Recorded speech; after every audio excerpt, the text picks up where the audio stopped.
کریں گے، کیسے وضو کریں گے، کیسے کھانا بنائیں گے۔ اللہ کے نبی سید عالم صلی اللہ علیہ وسلم نے فرمایا کسی کے پاس کچھ تو پانی ہوگا، ایک کٹورے میں رکھ کر میرے پاس لایا جائے۔ پانی جمع کیا گیا، تھوڑا سا پانی جمع ہوا، کٹورے میں لایا گیا۔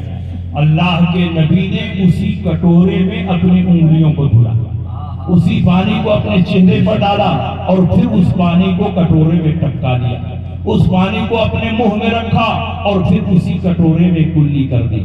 اب اس کٹورے میں جو پانی ہے وہ عام پانی نہیں ہے، یہ وہ پانی ہے جو دست مصطفیٰ سے ٹچ ہو چکا ہے، جس میں لعاب مصطفیٰ پر چکا ہے، اللہ کے نبی کے چہرے کا مبارک دھون شامل ہو چکا ہے۔ اب اس کی برکتیں دیکھو۔ اللہ کے نبی فرماتے ہیں اس کٹورے کو لے جاؤ کنویں میں ڈال دو۔ جیسے ہی کنویں میں پانی ڈالا گیا، اس حدیث کے راوی کا بیان ہے، صحابہ فرماتے ہیں ہم نے اپنی آنکھوں سے دیکھا نیچے سے پانی کا سیلاب ابلنے لگا، پانی کا چشمہ اوپر آنے لگا اور اتنا اوپر آ گیا، اتنا اوپر آ گیا کہ ہم نے ہاتھ بڑھا بڑھا کر پانی نکالنا شروع کر دیا۔ وہ پانی کھارا تھا، اللہ کے نبی نے لعاب زہر ملا دیا تو پانی اتنا میٹھا ہو گیا، اتنا میٹھا ہو گیا کہ صحابہ فرماتے ہیں پورے سفر میں ہم نے اتنا میٹھا پانی پیا ہے۔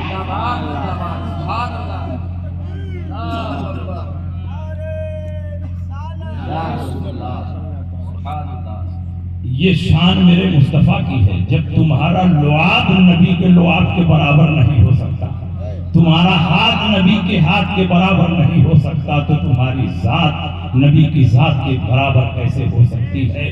تم کسی پانی میں اگر اپنا تھوک ملا دو اور کوئی پی لے تو وہ کوئی بھی ہو سکتا ہے، وہ کینسر کا مریض بھی ہو سکتا ہے، لیکن میرے مصطفیٰ اگر کسی پانی میں اپنا لعاب زہر ملا دے تو کوئی بھی نہ مریض ہو تو ہمیشہ یہ میری شان، میرے مصطفیٰ کی شان ہے۔ اللہ کے نبی سید عالم صلی اللہ علیہ وسلم وادی حدیبیہ میں ٹھہرے ہوئے اور حدیبیہ کا کچھ حصہ ہل میں پڑتا تھا، کچھ حصہ حرم میں پڑتا تھا، اور حرم میں نماز پڑھنے کا بہت ثواب تھا۔ تو اللہ کے نبی سید عالم صلی اللہ علیہ وسلم جب جماعت قائم کرتے تو میدان کے اس حصے میں آ جاتے جو حرم میں پڑتا تھا، تاکہ حرم کی فضیلت حاصل ہو جائے، حرم کا ثواب حاصل۔ یاد رکھو حرم کی فضیلت اور ثواب حاصل کرنے کے لیے مسجد حرام ہی میں نماز پڑھنا ضروری نہیں، پورا حدود حرم میں تم جہاں بھی نماز پڑھو گے حرم شریف کا ثواب مل جائے گا۔ لیکن حرم میں نماز پڑھنا اسی وقت آپ کے لیے جائز ہے جبکہ امام سنی صحیح العقیدہ ہو۔ اگر امام بدعقیدہ ہو تو کعبے کا امام بھی اگر بدعقیدہ ہے تو اس کے پیچھے نماز پڑھنا جائز ہے۔ اللہ کے نبی سید عالم صلی اللہ علیہ وسلم سے جب صلح کی گفتگو ہونے لگی تو عروہ ابن مسعود ثقفی بارگاہ مصطفیٰ کی صلح کی گفتگو کرنے کے لیے آیا۔ بخاری شریف میں لمبی چوڑی حدیث اس موقع پر درج کی گئی ہے۔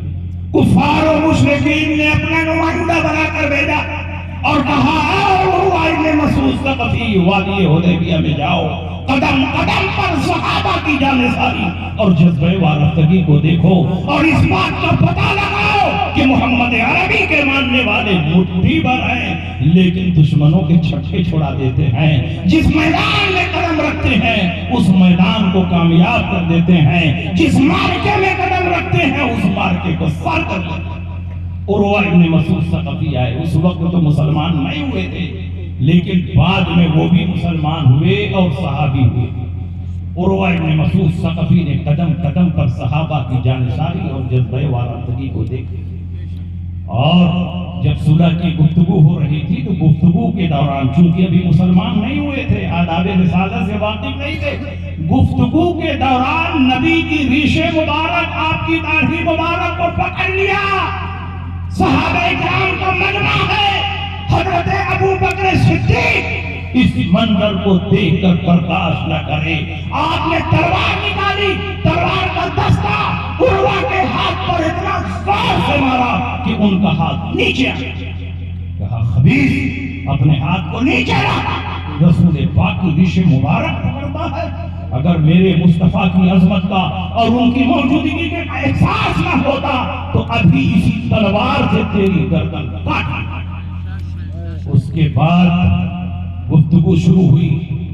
اس کے بعد حضرت ابو بکر صدیق رضی اللہ تعالی عنہ مسلسل نبی کی عبادت میں لگے. ایک موقع وہ بھی آیا، عروہ ابن مسعود ثقفی نے کہا، اے محمد، جن نوجوانوں کے بدولت تم اچھل رہے ہو یہ تم کو چھوڑ کر میدان میں بھاگ جائیں گے، اس لیے بہتر یہ ہے کہ ہماری شرطوں پر تم صلح کرو. نبی اکرم صلی اللہ علیہ وسلم کو جب تانا دیا تو حضرت ابو بکر صدیق رضی اللہ تعالیٰ عنہ بے چین و بے قرار ہو گئے، اور آپ نے جذبہ عشق رسالت میں فرمایا، اپنی دیوی لات کی شرنگاہ کو چوف براہ رسول اللہ کو چھوڑ کر بھاگنے والے ہیں. ہم تو وہ ہیں کہ نبی اشارہ کر دے پہاڑوں سے چھلانگ لگا دے. ہم تو وہ ہیں نبی اشارہ کر دے ہم سمندر میں چھلانگ لگا دے. ہم تو وہ ہیں کہ نبی اشارہ کر دے ہم آگ میں کود جائیں. ہم اپنی جان تو دے سکتے ہیں لیکن مصطفیٰ کو چھوڑ کر نہیں بھاگیں. آپ اپنے ایمان کا جائزہ لیجئے، ہم اپنے ایمان کا جائزہ لیں. آج رسول پاک کو گالیاں دی جاتی ہیں، آج نبی کی توہین ہوتی ہے، آج ٹی وی چینلوں پر بیٹھ کر محمد عربی صلی اللہ علیہ وسلم کی شان میں نازیبہ کلمات کہے جاتے ہیں اور سارے مسلمان سنتے ہیں، لیکن کسی کی غیرت ایمانی بیدار نہیں ہوتی، کسی کا خون نرم نہیں ہوتا. اگر آپ کے باپ کی کوئی توہین کر دے تو لاٹھی نکل جاتی ہے، تلواریں نکل جاتی ہیں. ہمارے مصطفیٰ کی توہین ہو رہی ہے، ہمارا ایمان اتنا کمزور ہو چکا ہے کہ ہمارا خون گرم نہیں ہوتا. صحابہ کرام نے ہمیں یہ مثال دیا ہے کہ ہم رہیں یا نہ رہیں، مصطفیٰ جانے رحمت کی شرکت رہنی چاہیے، مصطفیٰ کی شان رہنی چاہیے. مصطفیٰ جانے رحمت کی محبت میں اگر ہماری جان بھی چلی جائے تو ہماری زندگی کا مقصد پورا. نعرہ تکبیر، نعرہ رسالت، وناصر اہل سنت. اللہ کے نبی سید عالم صلی اللہ علیہ وسلم کی بارگاہ میں عروہ ابن مسعود ایک ایک چیز کو نوٹ کر رہے ہیں، اور جب کفار مکہ کے پاس پلٹ کر گئے تو جن الفاظ میں اپنے تأثرات کو بیان کیا ہے وہ آب زر سے لکھنے کے قابل ہے. یاد رکھیے، یہ مسلمانوں کا بھیجا ہوا نمائندہ نہیں ہے، یہ کافروں کا بھیجا ہوا نمائندہ ہے. مدعی لاکھ پہ بھاری ہے گواہی تیری. عروہ ابن مسعود ثقفی نے کہا، واللہ یا قوم لقد وفدت على الملوك، لقد وفدت على قیصر وکسری والنجاشی، واللہ ان رأيت ملكا قط يعظمه اصحابه ما يعظم اصحاب محمد محمدا. قسم ہے کعبہ کے پروردگار کی، میں دنیا کے بڑے بڑے بادشاہوں کی بارگاہوں میں گیا ہوں، قیصر و کسری اور نجاشی جیسے سطوت و جبروت والے سلاطین کی پیشگاہوں میں گیا ہوں، لیکن قسم ہے رب کعبہ کی کہ میں دنیا کے کسی بھی بادشاہ کی بارگاہ میں تعظیم و تکریم کا یہ نرالا انداز میں نے نہیں دیکھا. میں نے دیکھا کہ جب محمد عربی وضو کرتے ہیں تو ان کے دیوانے پروانوں کی طرح ان کے ارد گرد جمع ہو جاتے ہیں. ان کے وضو کے پانی کو زمین پر گرنا نہیں دیتے بلکہ اس کو اپنے ہاتھوں پر روکتے ہیں، اپنی ہتھیلیوں پر روکتے ہیں. کوئی چہرے پر ملتا ہے، کوئی چھاتی پر ملتا ہے. اور جب محمد عربی کسی بات کا حکم دیتے ہیں تو اس کی تعمیل میں سارے صحابہ دوڑتے ہیں، اور جب محمد عربی کی بارگاہ میں حاضر ہوتے ہیں تو ہر ایک کے اوپر ان کی ایسی حیبت طاری ہوتی ہے، کوئی نگاہ بھر کر ان کو دیکھنے کی جرأت نہیں کرتا، اور صرف وضو کے پانی کو اپنے ہاتھ پر نہیں روکتے.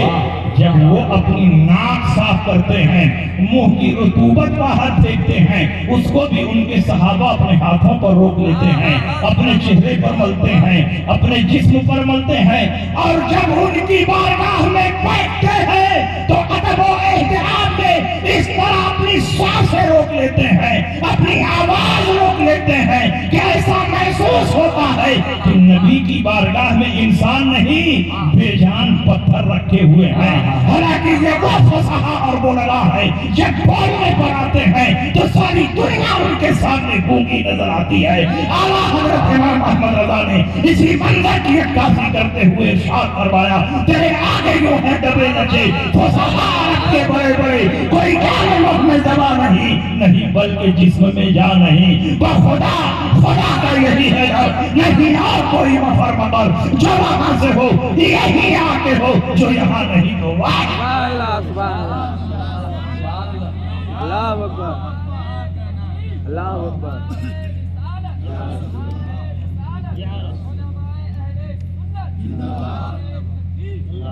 عروہ ابن مسعود ثقفی جب کفار قریش کے سامنے گئے جو کچھ دیکھا تھا اس کو تفصیل سے بیان کیا اور کہا اے میری قوم تم نے جاننا چاہا کہ محمد کے ماننے والے کیوں ہر میدان جنگ میں کامیاب ہو جاتے ہیں, کیوں ہر مارکے کو سر کر لیتے ہیں. جس کے کلمہ پڑھنے والوں کی دیوانگی کا یہ عالم ہے کہ اس کے وضو کے پانی کو زمین پر گرنے نہ دے, وہ اس کے خون کو کیسے میدان جنگ میں گرنے دے سکتا ہے. یہی وجہ ہے کہ ان کے ماننے والے جس میدان میں قدم رکھتے ہیں کامیاب ہوتے ہیں. یہ شان مصطفیٰ جان رحمت کی. ان کے صحابہ نبی اکرم صلی اللہ علیہ وسلم پر کس طرح اپنی جان چھڑکتے تھے اس کی نظیر اور مثال صدیق اکبر کی زندگی میں دیکھی جا سکتی. اللہ کے نبی سید عالم صلی اللہ تعالیٰ علیہ وسلم نے حضرت صدیق اکبر کو اپنا یار غار بنایا, اپنا رازدار بنایا, اپنا وزیر بنایا. اللہ کے نبی نے ارشاد فرمایا کہ ہر بادشاہ کے 2 وزیر ہوتے ہیں, میرے بھی 2 وزیر ہیں. 2 وزیر آسمان میں ہیں اور 2 وزیر زمین پر ہیں. آسمان میں جو وزیر ہیں ان میں ایک جبرائیل ہے, دوسرے میکائیل ہیں, اور زمین پر میرے 2 وزیر ہیں ابو بکر و عمر ہیں. میں آپ سے پوچھنا چاہتا ہوں وزیر اس کا ہوتا ہے جس کی بادشاہت قائم ہو, وزیر اس کا ہوتا ہے جس کی سلطنت قائم ہو, وزیر اس کا ہوتا ہے جس کی حکومت قائم ہو. پتہ چلا مصطفیٰ کی حکومت زمین پر بھی ہے, مصطفیٰ کی حکومت آسمان پر بھی ہے. اللہ اکبر یا رسول اللہ زندہ باد. خالق کل نے آپ کو مالک کل بنا دیا, دونوں جہاں ہیں آپ کے قبضہ و اختیار. ہاتھ کے سمت اٹھا غنی کر دیا, موجے پہرے سخاوت پہ لاکھوں سلام. منتا تو ہے منتا, کوئی شاہ میں دکھا دو جس کو میرے سرکار کا ٹکڑا نہ ملا. اللہ کے نبی سید عالم صلی اللہ علیہ وسلم جب بیمار ہوئے اور مرض وصال میں داخل ہوئے, بخاری شریف میں یہ حدیث 6-7 جگہوں پر الگ الگ ہیڈنگ اور عنوان کے ساتھ لکھی. جو حدیث میں آپ کے سامنے بیان کرنے جا رہا ہوں اس پر امام بخاری نے ہیڈنگ لگائی ہے کہ امامت کا حقدار وہ ہے جو سب سے زیادہ علم والا, یعنی امامت وہ کرے جو لوگوں میں زیادہ علم والا. لیکن آج تو معاملہ الٹا, بڑے بڑے علماء پیچھے رہتے ہیں, حافظ جی آگے بڑھیے, قاری صاحب آگے بڑھیے. عالمہم کا معنی ہے عالمہم بالسنہ, جو سنت رسول کا, مسائل شریعت کا, مسائل طہارت کا سب سے زیادہ جاننے والا ہو وہی امامت کے لیے متعین ہے. اللہ کے نبی سید عالم جب بیمار ہوئے 17 دن بیمار رہے. اللہ کے نبی 13 دن بیمار رہے, 5 دن دیگر ازواج پاک کے پاس رہے اور 8 دن اخیر میں حضرت عائشہ صدیقہ کے حجرے میں. اور آپ کو معلوم ہے کہ اللہ کے نبی ازواج پاک میں سب سے زیادہ محبت حضرت عائشہ صدیقہ سے فرماتے ہیں. برابری سب کے ساتھ, عدل و مساوات سب کے ساتھ, لیکن دل کا رجحان اور دل کا جھکاؤ حضرت عائشہ صدیقہ کی طرف زیادہ. حضرت ابو بکر صدیق خود فرماتے ہیں کہ دنیا میں 3 چیزیں مجھ کو سب سے زیادہ محبوب اور پسندیدہ: النظر الی وجہ رسول اللہ، اللہ کے رسول کے چہرے کو دیکھنا یہ سب سے زیادہ پسند ہے. انفاق مالی علی رسول اللہ، اپنا مال اللہ کی راہ میں خرچ کر دینا، رسول اللہ کی محبت میں خرچ کر دینا، یہ مجھ کو سب سے زیادہ اچھا لگتا ہے۔ وَأَن تَكُونَ ابْنَتِي تَحْتَ رَسُولِ اللَّهِ، اور میری بیٹی رسول اللہ کے نکاح میں رہے، یہ مجھ کو سب سے زیادہ پسند ہے۔ اللہ کے نبی سید عالم صلی اللہ تعالی علیہ وسلم جب بیماری کے عالم میں حجرہ عائشہ میں تشریف لے گئے، حضرت عائشہ صدیقہ نے آپ کی خوب تیمارداری کی۔ اللہ کے نبی بیمار ہیں، کمزور ہیں، نہیں کھولنا دوا ہے، لیکن مصلی امامت پر پہنچ کر صحابہ کی نماز پڑھا۔ لیکن انتقال سے 3 دن پہلے سوموار کو حضور کا وصال ہوا، اور جمعرات کے دن عشاء کے وقت حضور علیہ السلام کے مرض میں شدت پیدا ہوئی، حضور کی بیماری بڑھ گئی، بار بار حضور پر غشی آ رہی ہے، اور اللہ کے نبی جب ہوش میں آئے فرمایا حریقو علیہ بسبع قرب لم تہلک اوقیتہن، مجھے 7 مشق پانی سے غسل دیا جائے جس کی بندش نہ کھولی گئی ہو، تاکہ پانی ٹھنڈا ہو اور غشی کا اثر دور ہو جائے۔ حضور علیہ السلام کو ٹھنڈے پانی سے نہلایا گیا، غشی کا اثر دور ہوا۔ اللہ کے نبی نے اٹھنے کی کوشش کی، لیکن ذوف و نقاہت کے سبب نہ اٹھ سکے، زمین پر لیٹ گئے۔ ادھر مؤذن بار بار کہہ رہا ہے یا رسول اللہ جماعت کا وقت ہو چکا ہے، اذان ہو چکی ہے، صحابہ مسجد نبوی میں حاضر ہیں۔ اللہ کے نبی اٹھنے کی کوشش فرما رہے ہیں، لیکن ذوف و نقاہت کے سبب نہ اٹھ سکے۔ پھر آپ پر غشیداری ہوئی، پھر ہوش میں آئے، فرمایا پانی بہایا جائے۔ پانی کا بہاؤ ہو رہا ہے، حضور علیہ السلام کی طبیعت میں افاقہ نہیں ہو رہا ہے۔ جب اللہ کے نبی نے دیکھا کہ جماعت میں بہت تاخیر ہو رہی ہے اور بار بار اٹھنے کے باوجود بھی میں اٹھ نہیں پا رہا ہوں، مجھ پر غشی طاری ہو جا رہی ہے، تو اللہ کے نبی نے ارشاد فرمایا مرو ابا بکر فلیصلی بالناس، ابو بکر کو حکم دو لوگوں کی نماز پڑھائیں۔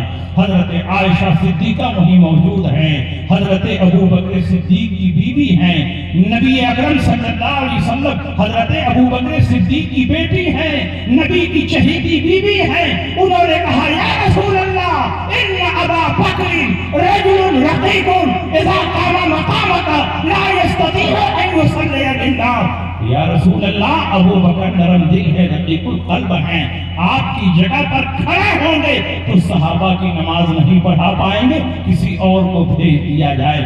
حضرت عائشہ کے دل میں یہ بات چل رہی تھی کہ حضور علیہ السلام 2-4 دن کے مہمان ہیں، اور نبی کے مصلی پر اگر میرے باپ کھڑے ہو کر صحابہ کی نماز پڑھائیں تو کہیں ایسا نہ ہو کہ ادھر نبی کا وصال ہو جائے اور لوگ تانا دیں کہ ابو بکر منحوس ہے، نبی کے مصلی پر آئے اور نبی کا وصال ہو۔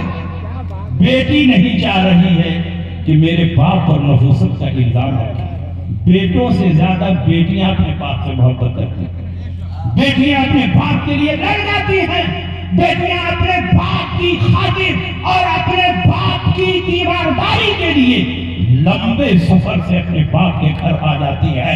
بیٹیوں کو کوئی امید نہیں ہوتی، اور آپ لوگ تو زمین و جائیداد میں بیٹیوں کو حصہ دار بھی نہیں بناتے ہو، اس کے باوجود بھی یہ بیٹیاں مرتے وقت سب سے زیادہ اپنے باپ کی خدمت کرتی ہیں۔ حضرت عائشہ صدیقہ یہ نہیں چاہ رہی ہے کہ کوئی میرے باپ پر نحوست کا الزام رکھے، فرماتی ہے یا رسول اللہ کسی اور کو بھیج دے۔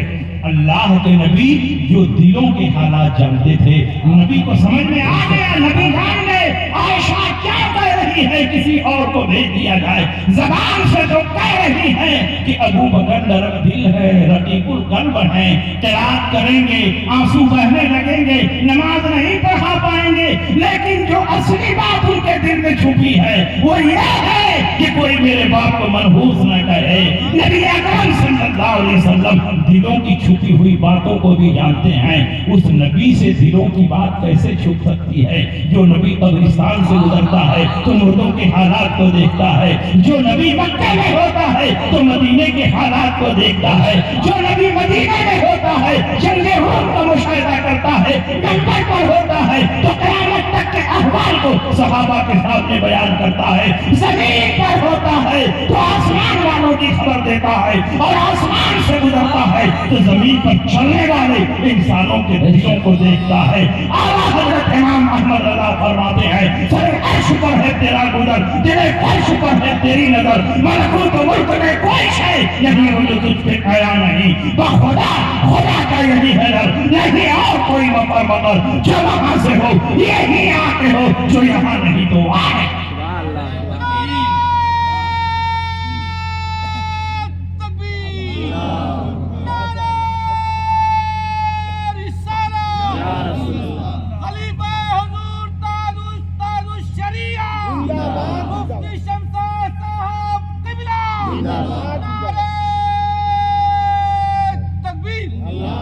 اللہ کے نبی سید عالم صلی اللہ علیہ وسلم نے پرجلال لیتے فرمایا ابو بکر کو حکم دو لوگوں کی نماز پڑھو۔ پھر حضرت عائشہ نے وہی بات دہرائی، نرم دل ہے، رقیق القلب ہے، آپ کی جگہ پر کھڑے ہوں گے، قرات نہیں کر پائیں گے، کسی اور کو بھیج دیں۔ نبی نے تیسری بار بھی کہا ابو بکر کو حکم دو لوگوں کی نماز پڑھو۔ پھر حضرت عائشہ نے وہی بات دہرائی۔ چوتھی بار اللہ کے نبی نے جلال کے لہجے میں فرمایا مری ابا بکر فلیصلی بالناس فإن كن لصواحب یوسف، ابو بکر کو حکم دو لوگوں کی نماز پڑھائیں۔ تم لوگ زلیخا کی سہیلیوں میں سے معلوم ہوتی ہو، دل میں کچھ رکھتی ہو، زبان سے کچھ ظاہر کرتی ہو۔ حضرت ابو بکر صدیق کو پوری طاقت اور قوت کے ساتھ اللہ کے نبی نے اپنی زندگی کے آخری ایام میں اپنے مصلی پر قائم فرمایا، اور حضرت ابو بکر صدیق نے نبی کی زندگی میں 17 وقتوں کی امامت فرمائی۔ یہ شرف اور عزت صحابہ میں کسی کو حاصل نہیں ہے، اگر حاصل ہے تو حضرت ابو بکر صدیق کو۔ میں آپ سے پوچھنا چاہتا ہوں، آج جھگڑا چل رہا ہے کہ علی افضل ہے کہ ابو بکر افضل ہے۔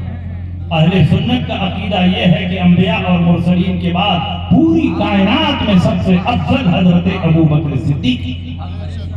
آج نبی اکرم بار بار ایک بی بی کے ٹوکنے اور روکنے کے باوجود ابو بکر کو اپنے مصلی پر قائم فرما رہے ہیں۔ مسئلہ صرف نماز پڑھانے کا نہیں ہے، اگر مسئلہ صرف نماز پڑھانے کا ہوتا تو جیسے آپ کرتے ہو کہ امام صاحب نہیں ہے نائب امام جا کر پڑھا دیں، نائب نہیں ہے تو مؤذن صاحب جا کر پڑھا دیں، لیکن آج مسئلہ نماز پڑھانے کا نہیں، اللہ کے نبی پوری دنیا کو یہ میسج اور پیغام دے رہے ہیں کہ میری زندگی میں میرے مصلی پر کھڑا ہو کر جو صحابہ کی امامت کرے گا، میرے وصال کے بعد وہی پوری ملت اسلامیہ کا خلیفہ۔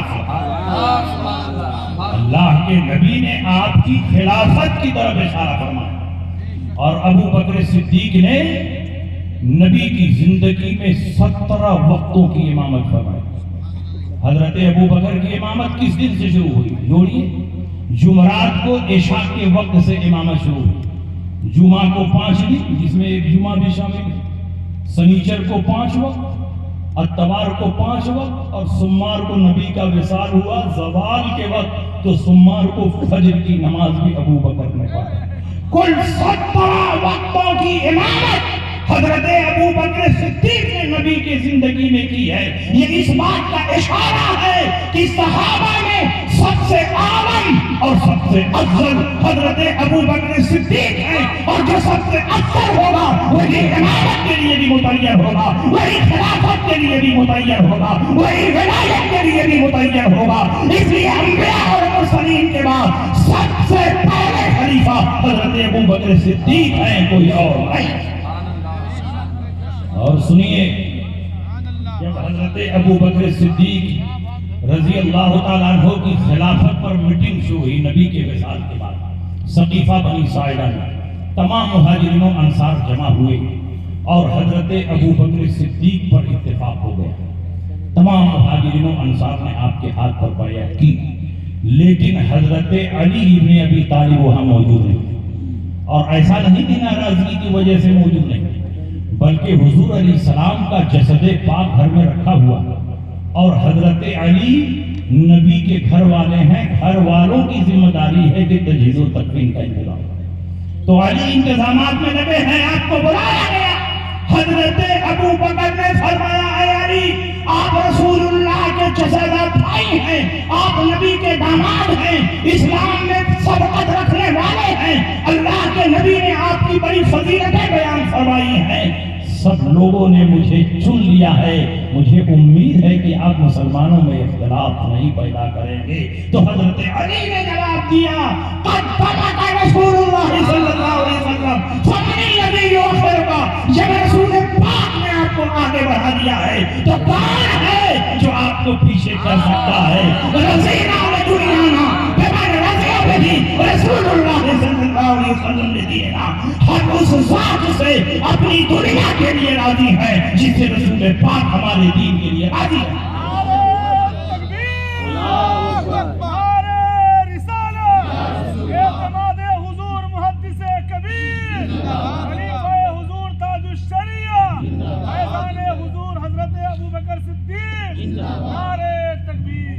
حضرت ابو بکر صدیق رضی اللہ تعالیٰ عنہ کے ہاتھ پر علی نے ہاتھ رکھا اور آپ نے بھی بیعت فرمائی، آپ کو خلیفہ اول تسلیم کیا، غزوات میں آپ کے ساتھ رہے، آپ کے جھنڈے کے نیچے جنگ کرتے رہے، آپ کے تحفہ تحائف قبول کرتے رہے، آپ کے وظائف قبول کرتے رہے، آپ کے حکم سے مجرمین کو سزائیں دیتے رہے، حدودوں کے ساتھ نافذ فرماتے رہے، ذرہ برابر اختلاف ہوتا تو علی ان کے جھنڈے کے نیچے جنگ نہیں کرتے۔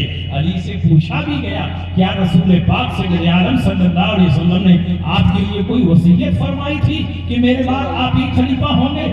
آپ نے فرمایا کہ حضور علیہ السلام کی موت اور آپ کا وصال اچانک نہیں ہوا، آپ تو کئی دن تک بیمار تھے، نبی اکرم صلی اللہ علیہ وسلم مسجد میں نہیں جا پا رہے تھے، تو بار بار ہر نماز کے لیے ابو بکر کو بھیج رہے تھے۔ اسی دن میں نے سمجھ لیا کہ جب زندگی میں رسول پاک نے ان کو منتخب کر لیا ہے تو نبی کے وصال کے بعد کوئی اور نہیں بلکہ حضرت ابو بکر صدیق خلیفہ۔ نعرہ تکبیر، نعرہ رسالہ، علماء اہل سنت، شورائے اہل سنت، نعرہ تکبیر، نعرہ رسالہ۔ ماشاءاللہ دیکھیے حسن اقبال بھائی آ گئے ہیں اور میں بھی انہی کے آنے کا انتظار کر رہا تھا۔ اب اس مجمع میں جان پیدا کرنا انہی کا کام ہے۔ بیٹھیے، تقریر ختم ہو رہی ہے، فوراً آپ کی نعت خوانی کو سننا چاہتے ہیں سب بھائی کو؟ کتنی دیر سننا چاہتے ہیں؟ صبح تک ان کی جان نکل جائے گی، یہ بھی تو انسان ہیں۔ اللہ نے